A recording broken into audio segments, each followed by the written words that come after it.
रिश्ते की डोर अगर सिर्फ उन ही दो लोगों के बीच रहे जो एक रिश्ते में बंधे हैं, तो वो रिश्ता सबसे अच्छा और लंबा जाता है।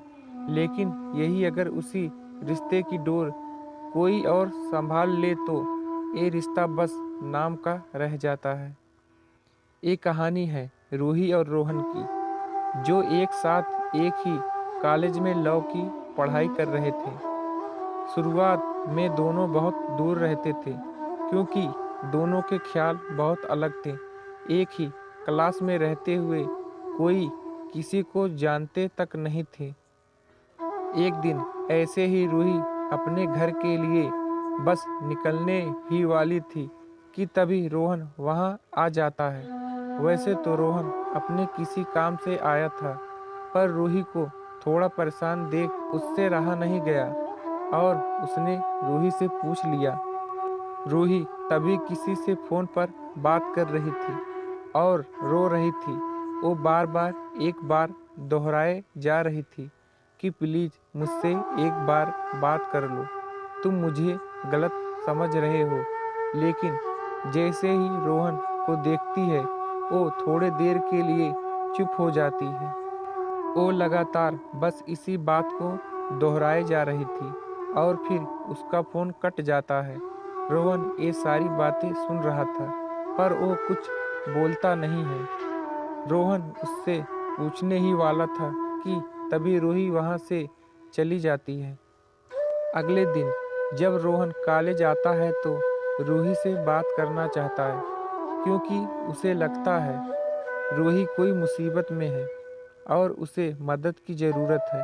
लेकिन आज रूही क्लास थोड़ी देर में आती है और इसके लिए टीचर से डांट भी सुनती है।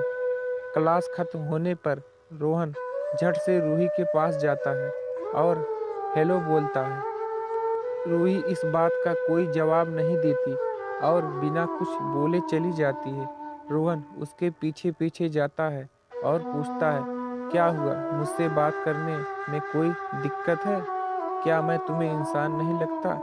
क्या मुझसे बात करने से तुम कोई प्रॉब्लम में पड़ जाओगी? इन सारे सवालों का कोई जवाब नहीं देती रूही और वहां से बस स्टॉप फॉलोइंग मी कहकर चली जाती है। लेकिन रोहन फिर भी उसकी प्रॉब्लम को लेकर परेशान रहता है और अगले दिन वो फिर से क्लास खत्म होने पर रूही से वही सारे सवाल करता है। रूही, गुस्से में तुम्हारा दिमाग तो ठीक है ना?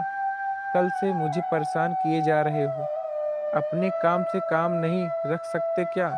रोहन, अरे पर बस इतना ही कहते रूही वहां से फिर से चली जाती है। अगले दिन रूही क्लास में आती है।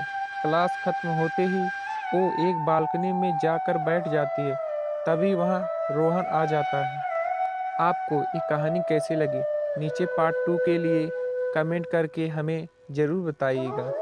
अगर आपको ये कहानी पसंद आई हो, तो अपने दोस्तों के साथ ज़रूर शेयर करें और हमारे चैनल को सब्सक्राइब करें। ऐसे ही प्यारी कहानियाँ सुनने के लिए हमारे यूट्यूब चैनल से जुड़ें।